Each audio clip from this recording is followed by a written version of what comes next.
everyone, so I literally just got all these silicone pieces out of the molds. The molds got kind of ruined in the process, but that's okay. I wasn't planning on making any more. Here was the last one. This one got the least destroyed, I think. But anyway, here is the end product. So this is the really soft umbilical cord that I'm going to put the umbilical clamp on. And it did turn out pretty pale and clear, so I might put a little bit of paint on it. And as you guys can tell, it got quite a few bubbles in it, but it's okay. I think it turned out a lot better than I thought it would, because this molding is not really meant for silicone. But I think it turned out really close to this one, which is my clay version. So there's that one. And then the next one got a little bit too dark. I added too much pigment to the silicone, but it's okay. I still think it looks pretty realistic to a healing umbilical cord. And then I also might take some of this leftover silicone and stretch it over this darker one right here, and it'll make it a little bit lighter and more realistic. I'm not sure. I think it still looks pretty good though. I still need to get a couple of yellow pieces off that came from the mold, and it only has one major bubble, and you can't really tell because it's on the side. So there's that one. And there's the before and after. And then my favorite is this adorable little one for like once it's all healed and everything like that. This one is just so cute. I added the right amount of pigment and everything. The bottom is brown because I ran out of the tan silicone. I didn't quite make it equal because you only have a 6-minute pot life, which means you only get to work with the silicone for 6 minutes before it like becomes unworkable. And this was the very last one that I did. Very, very cute. And this one came out with no air bubbles, surprisingly, not even on the back. I don't know how that happened, but I'm very impressed. And I can't wait to see how they all look on her. I am very, very excited to try these out. This is kind of hard to see because the sun is going down, but I cut out just a teeny, teeny, tiny piece of the belly button. You can't even hardly see it on the back. And then I am going to stick these in to show you guys. Okay, so this is the first one, and I am going to find an umbilical clamp to put on this one, but I think it's really, really cute, you guys. And then here is the healing umbilical cord. I think that this one turned out pretty good as well. It still has a little bit of that yellow molding stuff on there, which I gotta get off with tweezers, but okay, so last but not least is this adorable little belly button. This would be the final stage and the end stage of the healing umbilical cord. And I did match the color pretty good of what's on the back. It just means that I need to paint it.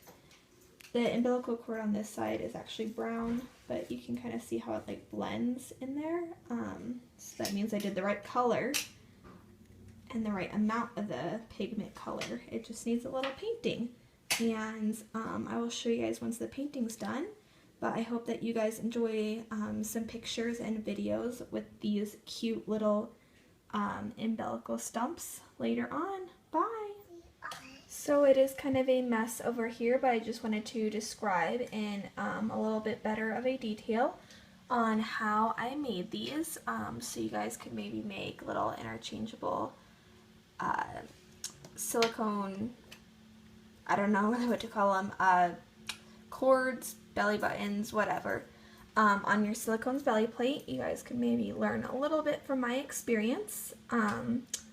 So the first thing that I did is I got this Polymer Clay, which you can get at pretty much any craft store, and this is just the Craft Smart brand.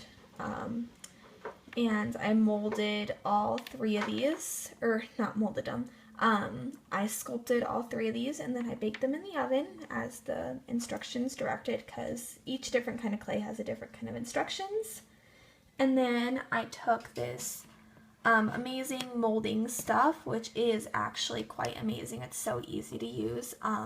You just take a tiny ball of part A and an equal sized ball in part B, and I just had my mom check to make sure that they were equal enough, because she has a really good eye for that kind of stuff.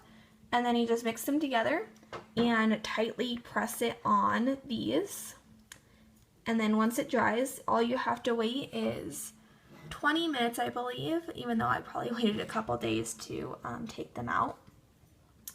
And they just look like this, not ripped open or anything like that, but they're just this really squishy, awesome material. And it's really easy to take the little ones out. The big one, on the other hand, I had to make a small incision. I think the incision was only about that big, with my X-Acto knife. And once I did that, I just wrapped a couple rubber bands around there so that it would stay shut when I poured the silicone, and it worked really well. I don't see where the seam line was on this, or I guess it's right there, but it's really, really tiny. I'm pretty sure I would be the only one who would notice. Yes. She likes to interrupt the videos. Not right now. And then once I was done with that, and I had all my materials all prepared, I had a bunch of sticks out, and I had a little shot glass, which I put little measurements on so I would know how much silicone to pour. And I only did 2 teaspoons, and it filled all these with extra. So a little bit goes a long way. So yeah, this stuff is kind of old, so it was pretty thick, but it still worked just fine. I just the stick had to help it come out into the shot glass so that I could measure it. So then I just mixed those together, and I poured this one first since this one didn't need any pigment. This is what the pigment looks like. It comes in 4 little colors in this cute little color palette. And it's thicker than paint, so it's not quite the consistency of paint, but it's pretty easy to just dip a little bit on your stick and then mix it in with the silicone. So I did that to this brown one, and then in a separate little cup, because I poured a little bit of silicone in a separate cup, and I did the flesh colored or the peach colored pigment for that one. And then you just have to let it cure for 30 minutes. The pot life is 6 minutes, so you have to be really, really fast when you're getting the pigment in and pouring it and tapping it to make sure all the air bubbles are out. And then you just wait 30 minutes and it's done. So it's a really, really quick process. And then you turn out with these little things, which are pretty cool. I think they turned out really nice. I wouldn't exactly recommend this type of molding process, or I guess this mold stuff in general, if you're making something a little bit bigger, because it did tend to stick a little bit to this one. But it did pretty good because I just found this stuff at a craft store. I didn't have to order it at all, so that was nice. And now I'm just kind of rambling, so I hope that you guys enjoyed this video. Bye!